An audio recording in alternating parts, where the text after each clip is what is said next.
Bien le bonsoir, bienvenue. On est dimanche et qui dit dimanche dit thread d'horreur sur ma chaîne YouTube, exactement.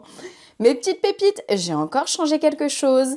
Vous avez adoré le micro? Est-ce que vous aimerez cette ambiance un petit peu plus rougeâtre, un petit peu moins girly mais un petit peu plus creepy? Dites-le moi en commentaire, merci infiniment à chaque fois de me faire vos retours, vous êtes des amours. Vraiment, j'ai hâte à chaque fois de finir le thread et de voir ce que vous allez me dire en commentaire. J'espère que vous avez passé une bonne rentrée, j'espère que tout s'est bien passé pour vous. Dites-moi en quelle classe vous rentrez, votre métier, comment ça s'est passé, moi perso, avec les enfants. Avec Yacine. Yacine a fait sa première rentrée à la maternelle, en petite section. Écoutez, avec papa, il ne pleure pas du tout. Avec maman, il se roule par terre en hurlant. C'est super. Mais à part ça, non, il a pleuré une seule fois, il m'a fait une crise une seule fois. Après, je lui ai dit, écoute, tu ne pleures pas. Il m'a dit, ok, moi, je pleure pas. Enfin bref. Sur ce, comme d'habitude, mes pépites, je vous ai sélectionné 3 histoires que vous m'avez gentiment envoyées sur mon adresse mail qui s'affiche juste ici, cam.témoignage@gmail.com. Également, là, ce mois-ci, on va commencer les live Twitch. N'hésitez pas à aller me suivre. Mon pseudo, c'est cam-make-up. Je vous l'ai mis en description. J'ai pas réussi à prendre le lien. Je suis une quiche, d'accord, en électronique, tout ça. Donc voilà, vous tapez mon pseudo cam-make-up et donc les live Twitch commenceront. Il y aura bien évidemment une rediff sur YouTube.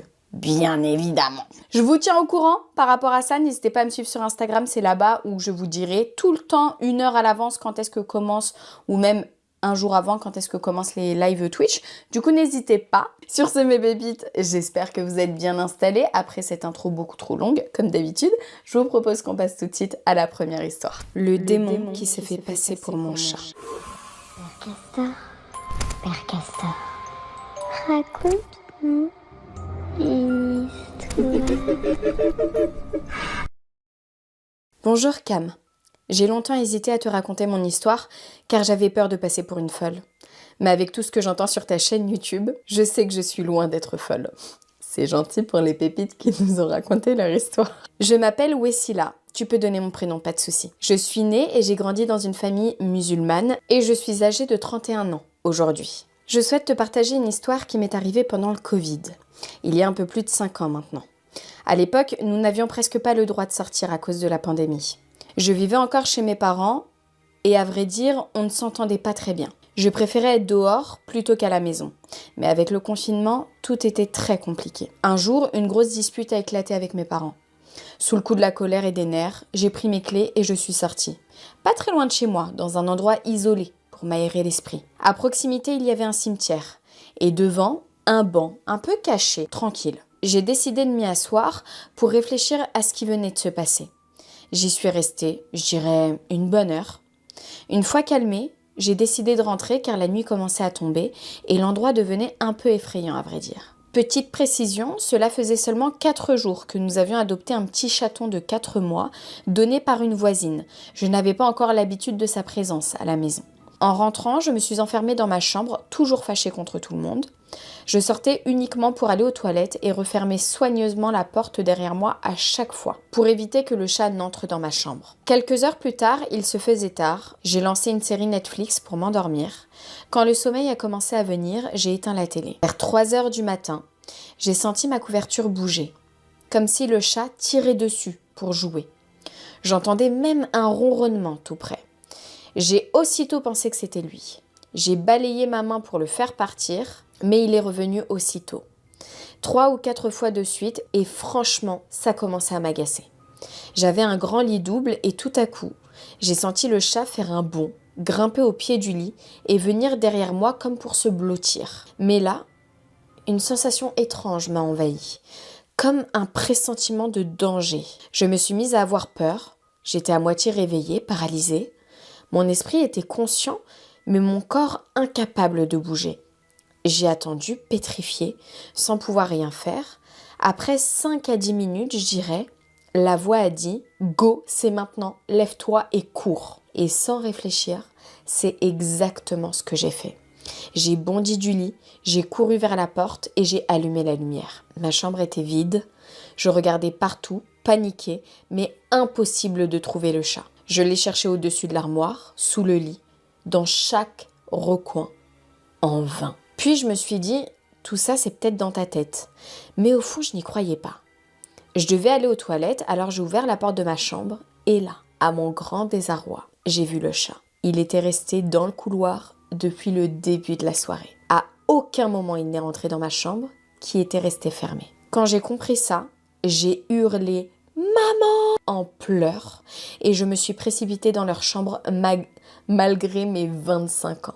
Personne n'a réussi à me calmer, j'étais dans un état de terreur indescriptible. Je n'arrivais même pas à parler correctement. Seuls des sons incohérents sortaient de ma bouche. J'ai tenté plusieurs fois d'expliquer ce qui m'était arrivé.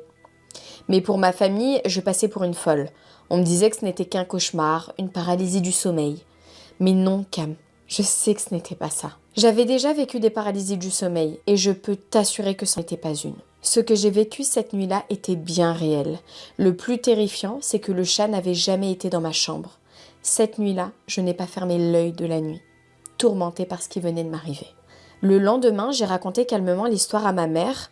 Elle m'a alors demandé « Mais où étais-tu allée te calmer hier soir ?» Je lui ai répondu « Près du cimetière, assise sur un banc. » Et là, ma mère a compris. Elle m'a dit que j'avais sûrement ramené quelque chose avec moi en m'asseyant près de l'entrée du cimetière. Elle m'a interdit d'y retourner en précisant que si ce banc restait toujours vide, c'était pour une bonne raison. Elle a ajouté que ceux qui n'avaient rien à faire là-bas ne devaient pas s'y attarder, encore moins y rester longtemps. Ce fut vraiment la nuit la plus terrifiante de ma vie. Par la suite, j'ai appris que les démons pouvaient se servir des sons et des voix que nous connaissons déjà pour nous tromper et s'approcher de nous plus facilement. Merci ma pépite pour ton histoire. Effectivement, non seulement ils peuvent prendre la voix de quelqu'un. Tu sais, quand t'as l'impression que t'es chez toi, t'es toute seule, mais il y a quelqu'un qui t'appelle. Je sais pas si ça vous est déjà arrivé, moi ça m'est déjà arrivé. J'étais dans ma chambre et j'ai entendu ma sœur m'appeler à plusieurs reprises. J'avais les écouteurs dans mes oreilles, à l'ancienne. Je vous l'avais raconté, mais je vous le raconte. Elle m'appelait, mais par la même intonation. Ma sœur ne m'appelle pas Cam, elle m'appelle pas Camilla, elle m'appelle vraiment, elle a un surnom propre à elle-même que je ne vous dirai pas.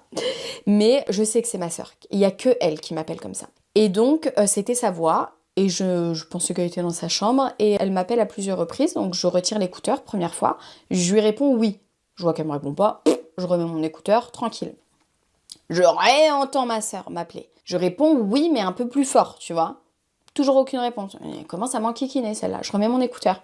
Et là, elle me réappelle. Là, ça y est, je retire mes écouteurs. Je bouge de ma chambre. Je débarque dans la sienne. Et c'était à l'ancienne, quand on vivait chez nos parents encore. Hein. Et je lui dis oui, punaise, tu m'écoutes pas. Et il y a il n'y a rien. Il y a pas ma sœur dans la chambre. Croyez-moi que ça m'a fait tout drôle. Je l'ai tout de suite appelée pour lui demander où est-ce qu'elle était. Elle était sortie avec des copines. Donc non seulement ils peuvent prendre la voix de quelqu'un de proche, alors soit pour vous faire peur, parce que plus vous avez peur et plus eux se nourrissent de votre peur pour grossir en force, ou alors ils peuvent prendre l'apparence d'un animal. Et tu nous as dit un petit chat, mais de quelle couleur était ton petit chat? Tu nous le précises pas. Tu nous dis adopter un petit chaton de 4 mois. Écoute, si ton petit chaton était noir, hein, c'est possible que... Voilà. Hein, c'est un djinn d'ailleurs. J'ai vu la vidéo, je ne sais pas si vous l'avez vue ou si vous avez TikTok ou quoi, mais il y a Nolito, le youtubeur très connu. En fait, il a laissé sa baie vitrée pour que son chien, il me semble, puisse aller dehors aux toilettes, etc. Enfin, faire pipi, quoi. Et en fait, il y a un chaton noir qui est rentré chez lui. Et j'ai regardé dans les commentaires. Alors moi, j'ai trouvé ça trop mignon parce que le chat était peut-être perdu. Il a trouvé une maison chez qui s'abriter, etc. Il était très craintif et il a filmé ça. Il a dit, écoutez, j'ai essayé ma baie vitrée, je comprends pas et tout. Et il y a beaucoup de commentaires de gens qui ont dit que c'était de mauvais augure parce que c'était un chat noir, c'était un chaton noir. Et dans nos croyances, des mauvais esprits peuvent prendre l'apparence d'un chat, d'un animal en fait, pas spécialement chat, hein, d'un animal tout noir. Donc, à mon grand étonnement, je pensais tomber sur des commentaires plutôt bienveillants en mode... Oh super, j'espère que tu vas le garder. Il y en avait aussi, hein. Mais il y avait beaucoup de commentaires qui disaient oh mon dieu, c'est un mauvais présail, c'est de mauvais augure, etc., etc. Moi, écoutant, il y a un petit chat comme ça, je mets du courant, je vais voir la réaction du chat. Hein. Si je vois que le chat il commence à devenir chelou, là oui, là je l'emmène chez sa mère. Il retourne chez sa mère vite fait. Mais si je vois qu'il n'y a rien, c'est bon. Enfin bref, tout ça pour vous raconter que ça peut se transformer aussi en animal noir. Par rapport à ce que tu as vécu, pour moi, c'est sûr que ce n'était pas une paralysie du sommeil parce que tu as pu bouger. Paralysie du sommeil, tu peux pas bouger. Là, tu as eu une voix dans ta tête, donc ton instinct t'a dit, c'est maintenant que tu bouges. Tu as bougé et tu as réussi, donc c'était pas du tout une paralysie du sommeil. Par contre, ce qui t'est arrivé, je pense que c'était, a'oudou billah, un djinn qui a voulu te faire peur. Il faut savoir que ce sont des êtres, pour les mauvais, très vicieux, extrêmement vicieux, et ils vous veulent beaucoup de mal. Et en fait, ils adorent vous rendre fou. Ils adorent ça, ils adorent vous voir bégayer comme ça, pleurer, t'as crié maman, ce que tout le monde aurait fait, attention. Mais ils adorent ça et ils se nourrissent de votre peur. Du coup, bah voilà, c'est quelque chose qui a voulu te faire peur et c'est chose faite. Hein, Mais pépites, dites-moi en commentaire ce que vous avez pensé de l'histoire. Franchement, je suis sûre que là, tout de suite, si ça nous arrive, on fait pipi dans la culotte. C'est parti pour la deuxième histoire. Quelque chose nous a poursuivis. Père Castor, Père Castor, raconte-nous une histoire. Bonjour Cam, je m'appelle Gab et j'ai 31 ans. Ce que je vais te raconter m'a terrifiée. Encore aujourd'hui, j'en tremble rien que d'en parler. Il y a 7 ans, j'étais en balade avec un ami le soir dans un village situé non loin de Nancy. Autant dire mon village natal. J'avais garé ma voiture sur une place non loin du bois. Nous étions en direction de la forêt, que je connais très bien d'ailleurs, et nous avons fini par entrer dans celle-ci. Il faisait nuit noire, la lune était complète, aucun brouillard, c'est important, pour la suite de l'histoire, le brouillard. Et la faune nocturne était toute en ébullition. Nous étions à l'entrée du bois, lorsque tout à coup, un silence pesant, lourd, se fait ressentir. J'ai dit à mon ami, « Tu ne trouves pas que c'est silencieux d'un coup ?» Je ressentais un silence anormal. Il m'a répondu d'une voix sûre de lui, « En effet, c'est extrêmement calme. Avançons. » J'avais les genoux qui s'entrechoquaient. Après quelques minutes de marche et s'être enfoncé dans les bois sombres munis de notre petite lumière d'iPhone, j'ai ressenti une vive peur qui m'a fait stopper net. J'avais ce sentiment que nous étions épiés, observés par quelqu'un, voire quelque chose. Je dis avec une voix apeurée à mon ami, « Tu as entendu ?» Oui, car soudain, j'ai entendu un bruit extrêmement lourd, comme si une personne ou quelque chose tombait d'un arbre. Mon ami a exactement entendu la même chose que moi, ce qui m'a davantage fait flipper. Et là, Cam, je te jure qu'une peur effroyable parcourait mon échine ainsi que celle de mon ami. Mais le pire n'était pas là. Soudain, nous avons entendu des pas lourds, un grognement grave et menaçant, comme si quelqu'un ou quelque chose faisait des grandes enjambées vers nous, et ce, de plus en plus vite. Aucun humain normalement constitué pouvait avoir cette démarche physique. Notre instinct nous disait de courir, ce que nous avons fait. Nous avons couru le plus vite possible vers la voiture. Nous sommes arrivés dans le verger, à l'entrée de la forêt, essoufflés comme jamais. Et là, un brouillard a fait son apparition. Un brouillard qui n'était pas là lors de notre arrivée. Je voyais des yeux d'animaux nocturnes, sûrement des renards, des blaireaux, qui fuyaient tous dans la même direction. Quelque chose les a fait fuir. Ce sentiment d'être observé était encore présent, mais encore plus accentué. Je ne sais pas, Cam, ce qu'il y avait dans cette forêt. Mais je pense que nous n'étions pas seuls et que cette présence ne voulait pas du bien. Dans tous les cas, il n'y avait rien d'humain dans la manière que cette personne ou cette chose se déplaçait. Depuis, j'ai extrêmement du mal à marcher en forêt, que ce soit le jour ou la nuit, par peur de croiser quelque chose qui me hanterait encore toute ma vie. Ah bah écoute, moi je pense pas que c'était quelque chose d'humain, moi je pense plutôt que c'était un truc animal, peut-être un yeti, tu sais la meuf qui parle, non, peut-être un dogman, comme on a vu la semaine dernière. Après tu m'étonnes, vous avez eu peur parce que la nuit, en forêt, pleine nuit, genre avec juste comme lumière votre lampe torche de téléphone, vous êtes des grands malades ou quoi ? Alors moi je suis une personne qui me promène en forêt presque tous les jours, j'adore marcher dans la nature. Après c'est pas une forêt, enfin ça va, c'est un petit bois bien aménagé pour se promener. D'ailleurs je vous fais très souvent des stories lors de ma petite marche. Mais j'irai jamais la nuit. Dès que le soleil se couche, c'est mort. Pas de marche, hein, c'est mort. Tapis de course à la limite, mais pas de marche. Hein. Non, mais jamais de la vie. Enfin, il se passe des choses la nuit et vous n'avez même pas idée du quart de choses qui se passent quand vous dormez. Dans la nature ou même dans la mer, vous n'avez pas idée du quart de ce qui se passe. Et tant mieux. J'ai envie de te dire, parce que sinon on sortirait pas, hein, je te le dis. Merci infiniment Gab pour ton histoire. Écoute, t'es encore traumatisée. 31 ans, sachant que ça s'est passé il y a 7 ans. Franchement, tu nous as communiqué ta peur. T'inquiète pas, on se rend compte de la bête qu'il y avait dedans. Alors, près de Nancy, hein, pour les pépites qui habitent là-bas, faites attention. Sur ce, on peut tout de suite passer à la troisième et déjà la dernière histoire. La Dame Blanche. Père Castor, Père Castor, raconte-nous une histoire. Coucou Cam, coucou les pépites. Alors pour poser le contexte, à ce moment-là j'avais 15-16 ans. Mais pour le bon déroulement de l'histoire, je vais parler au présent. J'ai peur de me perdre sinon. Mon père habite à la campagne, avec pour seul voisin plein de champs. Juste à côté de chez mon père, il y a un stade de foot, ainsi que des chevaux juste à côté. Un soir, alors que mon père m'interdit de sortir seul, il me dit d'aller jeter des cartons aux conteneurs qui sont juste à côté du stade de foot. J'étais pas trop chaude pour y aller, je suis de nature à avoir peur, mais là j'avais une drôle de sensation, j'avais vraiment peur. À peine sortie de chez moi, je me sentais observée et suivie. Je fais vite pour aller au stade, tu te doutes bien que j'étais à pied bien sûr. Je déchire vite les cartons pour rentrer le plus vite possible. Il faisait nuit noire avec seulement 2-3 lampadaires qui éclairent toute l'allée du parking du stade de foot. Autant te dire que c'est très peu au vu de la grandeur du stade. Je décrochais pas le regard du carton ou de la poubelle, j'avais toujours l'impression d'être surveillée. Je pensais que j'allais me faire enlever, alors je me suis dit si je fais genre que je les vois pas, ils vont pas m'enlever. Et je ne sais pas pourquoi, ma tête se tourne instinctivement vers ma droite, l'endroit où il y avait les chevaux. Et là, je vois au loin une dame se rapprocher.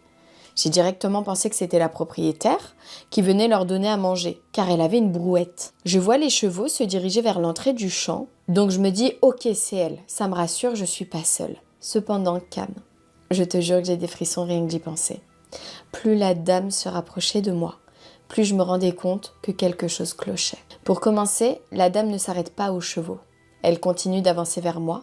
Ensuite, elle avait des longs cheveux noirs, emmêlés, avec des feuilles mortes partout dans les cheveux. Une robe blanche, assez longue mais pas trop, trouée, déchirée, tachée de terre, et elle était pieds nus. J'ai commencé à pleurer, j'essayais de faire de plus en plus vite pour jeter les cartons, car le lendemain matin, il y avait un match au stade. Alors je ne pouvais pas les laisser en bazar, sinon mon père pourrait avoir des problèmes. Mais à un moment donné, je me suis arrêtée, et je ne sais pas pourquoi, je me suis remise à regarder cette dame s'avancer doucement vers moi, en laissant la brouette d'un coup. Je me suis mise à lui poser une question pour essayer de dialoguer, tant bien que mal, entre deux sanglots. Je lui ai demandé « Excusez-moi madame, vous allez bien? Vous avez besoin d'aide ?» Évidemment, je n'ai eu aucune réponse. La dame continuait d'avancer vers moi sans rien dire, la tête baissée, elle me regardait même pas. À un moment donné, elle était encore plus proche de moi, donc j'ai pu voir un détail qui m'a clairement fait partir en courant. Elle était assez proche de moi pour que je puisse voir que sur son corps, il y avait des trous. Quand j'ai vu ça, Cam, je te jure, sur la tête de mon filleul, j'ai commencé à vouloir partir. Ma tête m'ordonnait de partir, mais mon corps était figé. Et d'un coup, je vois la dame partir dans le champ, qui donne dans mon jardin d'ailleurs. Et quand elle part, j'ai un flash d'elle qui me tient la tête avec ses mains blanches, ses ongles ensanglantés et ses cheveux noirs qui lui viennent sur le visage avec juste un sourire malaisant et des yeux ronds. Mais Cam, il y a du sang dans ses yeux. Et j'ai eu un flash d'une seconde à peine, comme ça d'elle. Alors qu'elle allait dans le champ, et au moment du flash, j'ai eu le courage de partir en courant, laissant les cartons en plan derrière moi. Je suis rentrée en pleurs, mon père était occupé à faire à manger. Je suis directement allée voir l'un de mes frères dans sa chambre en lui racontant ce qui venait de se passer. À savoir que moi, j'ai une famille totalement cartésienne. On est seulement 3 dans ma famille à croire ou à avoir vécu des choses avec l'inexplicable. Du coup, j'essaye tant bien que mal d'expliquer à mon frère ce que je viens de vivre et il s'est moqué de moi. Il ne m'a absolument pas cru. Je décide donc de passer à autre chose et d'aller me calmer dans ma chambre. Sauf que ça ne s'arrête pas là, Cam. Ma chambre chez mon père, devine où elle donne. Dans le mille. J'ai une vue imprenable sur mon jardin, sur le stade de foot, ainsi que sur le champ où a disparu cette fameuse dame. Sur le moment, j'avoue, je n'y pense pas trop. J'essaye de me calmer, de redescendre.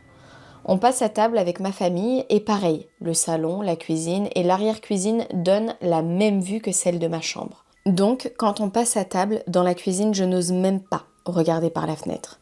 Je m'y mets à dos. Et j'ai toujours cette sensation d'être surveillée, sauf que cette fois c'est encore plus intense.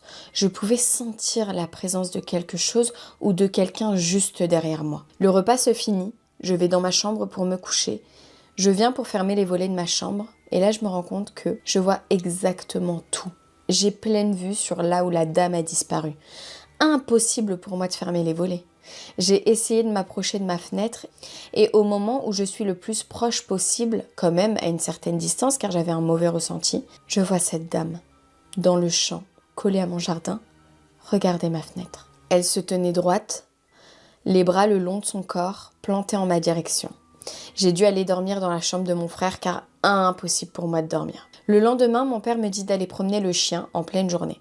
J'avais beaucoup trop peur, je me suis mise à pleurer, à lui dire que je ne voulais pas sortir seule. Donc ma belle-sœur est venue avec moi. Elle a voulu savoir pourquoi j'avais peur, pourquoi je pleurais, etc. Car comme je t'ai dit au début, ça ne faisait pas du tout partie de mon caractère. Je n'ai peur de rien, ni de personne, et je ne pleure pratiquement jamais. Donc là, mes proches se sont inquiétés. J'explique donc ce qu'il s'est passé la veille au soir. Ma belle-sœur me croit immédiatement, alors qu'elle aussi, elle est cartésienne de base. Elle me dit d'aller à l'endroit où je l'ai vue. On y retourne et on voit tous les cartons en plan que l'on a jetés en même temps de promener le chien. J'ai parlé de ce qu'il m'est arrivé à un membre de ma famille qui a vécu des choses inexplicables et juste avec quelques petits détails. Cette personne m'a tout de suite sorti les détails sur la dame. La robe déchirée, tachée de boue, les ongles noirs, peut-être noirs de sang. La robe des années 50 à peu près, ça m'a direct glacé le sang et j'ai refait une sorte de crise d'angoisse. Ce membre de ma famille m'a dit que ça pouvait potentiellement être la dame blanche. Elle aurait pu me tuer d'ailleurs. Il fallait prendre ça comme un avertissement, d'après la personne de ma famille. Je pense que c'est effectivement une sorte d'avertissement, car je ne croyais pas du tout en l'existence de cette dame blanche. Je faisais des trucs débiles quand on était enfant à jouer avec ça, crier dame blanche 3 fois à minuit devant un miroir. Je n'avais pas toutes les connaissances que j'ai aujourd'hui, malheureusement. Je me suis renseignée énormément sur le paranormal et je devenais beaucoup trop curieuse. Depuis ce jour, je n'ai plus jamais revu cette dame, mais j'ai toujours l'impression qu'elle est proche de moi. Pour essayer de me protéger, j'ai acheté une bague en tourmaline que j'ai tout le temps à mon doigt.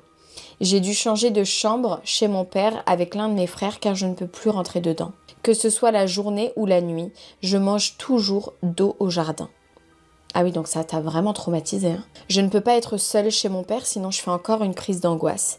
Le membre de ma famille m'a conseillé de faire venir une médium pour purifier les lieux, sauf qu'étant chez mon père, qui je le rappelle est cartésien, c'est impossible. Il me rigolerait au nez si je lui en parlais. On m'a aussi dit de mettre du sel autour de la maison, mais là encore, étant chez mon père, je ne peux pas le faire. Je la vois toujours dans mes cauchemars, par contre, j'ai souvent l'impression qu'elle est là. Avant, c'était uniquement quand j'étais chez mon père, sauf que maintenant, c'est peu importe où je suis, même en voiture, j'ai l'impression qu'elle est là, collée à moi, et je ne comprends pas ce qu'elle veut de moi. Voilà Cam et les pépites, désolée c'est long, mais j'ai essayé de vous décrire au mieux une partie de ce qui m'est arrivé, car je suis souvent confrontée à l'inexplicable malgré moi. J'ai vécu pas mal de choses, mais celle-ci entre dans mon top 3 des pires expériences que j'ai pu faire. J'ai hâte de voir ce que tu en penses, aussi si vous avez des conseils, je suis preneuse, car j'avoue être à court d'idées. Là, quand j'écris ce mail, par exemple, je la sens pas loin de moi, et je sens qu'elle me regarde et qu'elle n'est pas contente. Terrible. C'est pas la dame blanche, hein, ma chérie. C'est pas la dame blanche. En tout cas, pour mes croyances à moi, c'est un là, ma chérie, à ce stade-là. Mais c'est un chétan qui a cette apparence-là, quoi. C'est très compliqué parce que, étant donné que t'as peur, comme je le disais juste avant dans le thread, ce sont des choses qui se nourrissent de notre peur. Et en fait, on ne peut pas contrôler notre peur. Quand on a peur, quoi. Et donc, elle devient de plus en plus puissante. Alors, quand tu marches la nuit, je vous le dis à vous, nous, on récite toujours des sourates, des invocations de protection. Parce que la nuit, c'est une autre ambiance et du coup, il y a beaucoup plus de djinns dehors. Pour moi, ce que tu as vu cette nuit-là, c'était pas la Dame Blanche. C'était clairement un djinn qui a pris cette apparence-là et qui t'a fait extrêmement peur, qui s'est accroché à toi. En fait, il a senti à travers toi qu'il pouvait grossir et prendre en puissance avec la peur que tu ressentais. Ce sont vraiment des êtres extrêmement vicieux et qui font tout pour nous faire peur à nous, pour nous rendre fous même. Écoute, là il faut vraiment un exorcisme. Je sais pas si tu peux te rendre dans une mosquée, dans une église, peu importe, dans une synagogue, je sais pas s'ils le font, mais expliquer ce qui t'arrive et faire une ruqya ou faire un exorcisme, c'est quelque chose qui est accroché à toi, obligé. Tu purifies ça parce que ça va aller de pire en pire en fait. Plus elle va prendre de la force, plus elle va pouvoir grossir et donc faire des choses encore plus graves que ce qu'elle ne fait maintenant. Et pourtant tu es déjà très très traumatisé. Elle t'a fait changer de chambre pour passer ce cap-là. C'est que vraiment t'es terrifié, tu ne pouvais plus rentrer dans cette chambre-là. Tu manges toujours à dos de la fenêtre du jardin, t'oses même plus regarder par là-bas. Non, c'est que vraiment elle te terrifie. Et là, faut prendre les choses en main parce que plus tu vas attendre, moins tu voudras la faire partir déjà de 1 parce qu'elle aura pris le contrôle. Plus tu vas te dire, écoute, elle fait partie de ma vie maintenant, donc elle me fait peur, mais elle peut pas partir, c'est impossible. Si, elle peut partir et surtout elle va partir. Qu'est-ce qu'elle veut de toi? Je ne sais pas. Moi, je pense surtout, c'est qu'elle prend toute ton énergie. En fait, elle va se puiser toute ton énergie pour être de plus en plus forte. Tu vas commencer à devenir très fatigué, irrité, plus toi-même, du mal à dormir, faire beaucoup de cauchemars. En fait, là, ce que tu nous décris, c'est vraiment tous les symptômes de la possession. Donc non, il faut faire sortir ça. Et vite, et quitte à en parler à ton père, quitte à ce qu'il te rie au nez. Après, je sais pas si ton père c'est une bonne idée, parce que flemme de nous rire au nez, surtout quand on vit des trucs comme ça, on passe souvent pour des fous, enfin bref. Donc, rentre dans une mosquée ou alors dans une église et explique ça à quelqu'un de la religion qui pourra t'aider, j'espère. Essaye si tu peux de nous donner des nouvelles et franchement, je t'envoie beaucoup de force. Si tu arrives à brûler de la sauge dans ta chambre, fais-le. Quitte à mettre du sel, tu sais, en bas de ta porte et en bas de ta fenêtre, sans que ton père puisse le voir, tu vois. Des petits trucs comme ça qui puissent t'aider à aller mieux. Et surtout, sois ferme. Et parle-lui. Sois ferme et tu lui dis, pars. Je ne veux pas de toi ici. Tu retournes là où je t'ai vu pour la première fois. Je ne veux pas de toi ici. Tu es chez moi et tu n'as pas le droit d'être ici. Sois ferme, parle-lui. Voilà mes pépites, ce serait d'horreur est terminé. J'espère qu'il vous a plu. Comment vous dire que je suis exténuée. Je ne sais pas si c'est la rentrée ou si c'est ces histoires qui m'ont plombé mon énergie. Je ne sais pas vous, mais moi je suis épuisée. Je vais tout de suite aller faire un somme. Bon, il est 14h, hein, c'est l'heure de la sieste.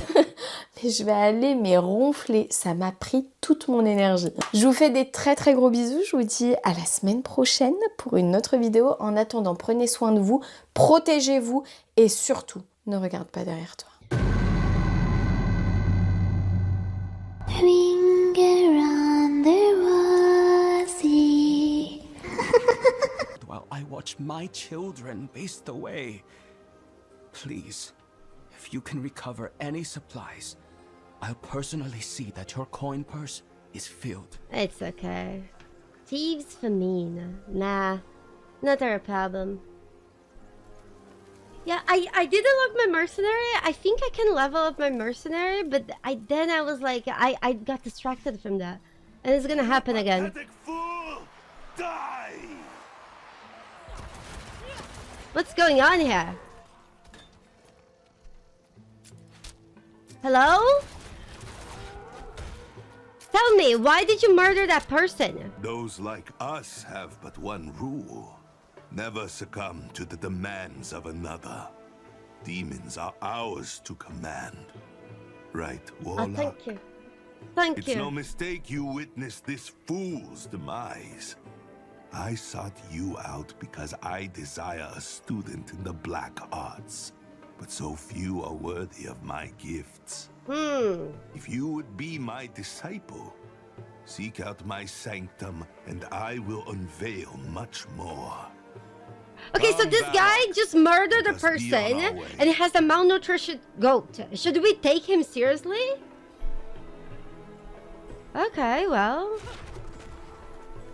I guess we don't have a choice. Good job. Good job. Oh, good job.